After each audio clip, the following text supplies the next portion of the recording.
Welcome back to Recap Central. Today I'm going to explain a movie called The Lodge. Spoilers ahead. A woman named Laura is taking her kid to see their father named Richard. At his house, Richard tells the kids to go to the store.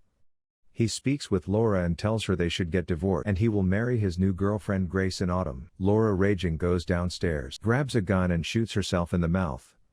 The whole family is present at the funeral. Mia is crying because she believes Laura won't go to heaven. 6 months later, Richard tells his kids, Mia and Aiden, that he will spend Christmas at his lodge in Massachusetts with Grace.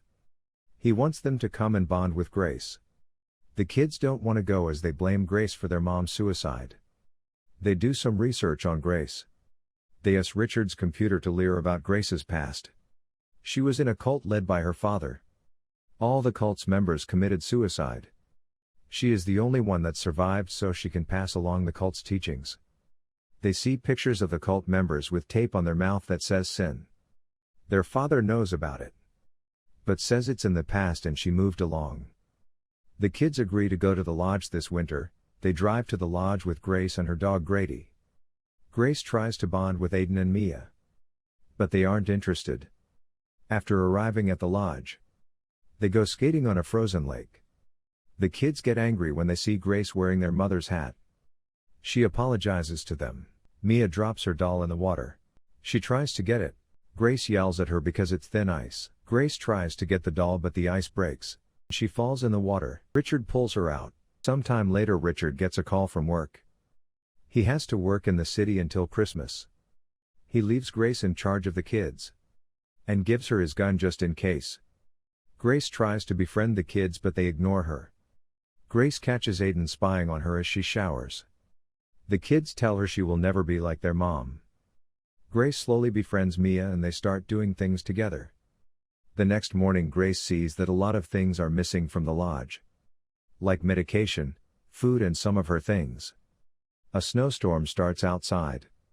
The electricity and phone line are not working. Grace thinks the kids are pranking her but their things are gone as well. Grace discovers the cabin's clocks have the date changed. And a mirror that says repent. Grady goes missing. Days go by. Grace is now anxious due to the cold and lack of food. Strange things happen. She starts hearing her father's voice preaching a sermon. Without medication, she starts sleepwalking and hallucinating. Aiden tells her he dreamed the heater broke and killed them. He thinks they are dead now. Grace goes to find help. She gets lost. As she walks through the snow, she finds a cross-shaped cabin and hears her father calling her. She finds a photo with the kids saying in loving memory. It says they died of carbon poisoning on the 22 of December. Aiden keeps telling Grace they are dead. Grace finds Aiden hanging but it seems he can't die, proving they are dead. Grace loses her mind. She goes to the lake walking on her knees and praying. He returns with Grady that froze to death. She cries. She now believes they are in purgatory now, and they should repent for their sins. She stays outside all night. Even tough Mia tells her to come inside. Grace starts her reaping process by burning her legs on hot logs. The kids start to worry, as they are the ones making her think she is crazy. They stole her medication and belongings. They also drug her tea and play recordings of her father. They are scared of her now and hide in the attic. The next morning, Richard returns. He finds Grace. She has taken the kids and is holding Richard's gun.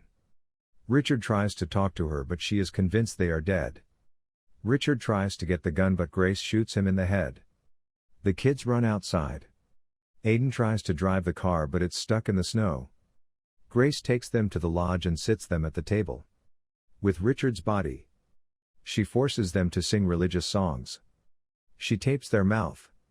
Sin is written on the tape.